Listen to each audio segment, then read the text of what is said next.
Здравейте! В това видео ще представя една много лека въздушна плетка на базата на еластична 1 на 1.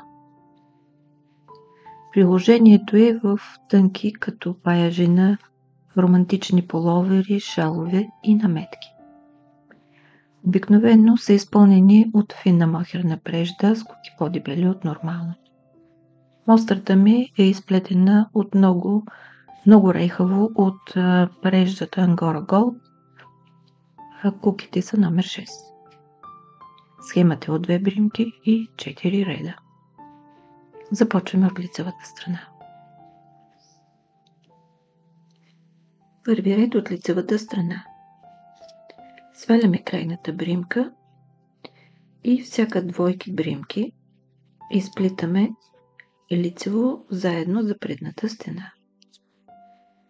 Ако предварително сме изплели няколко реда еластична плетка 1 на 1, свивката се прави от лицевата към опаковата бримка. 2 заедно, 2 заедно.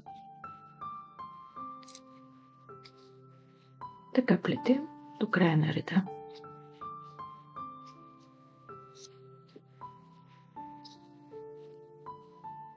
Втори ред от опаковата страна. Сваляме крайната бримка и плетем една опакова наметка. Една опакова наметка. По този начин възстановяваме броя бримки, добавяйки наметки. На третия ред сме от лицевата страна. Сваляме крайната бримка и наметката от предходния ред изплитаме опаково, а лицевата си изплитаме лицево. Една опакова, една лицева. Това е схемата за този ред. Една опакова, една лицева. Трети ред от опаковата страна продължаваме да плетем една опакова, една лицева, класическа еластична плетка 1 на 1.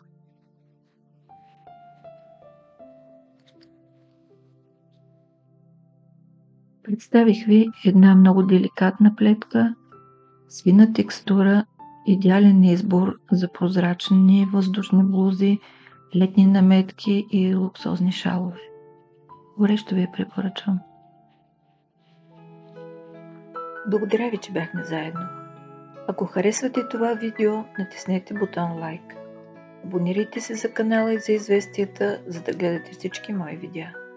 Пожелавам ви вдъхновение, плетете с любов и бъдете щастливи. До скоро!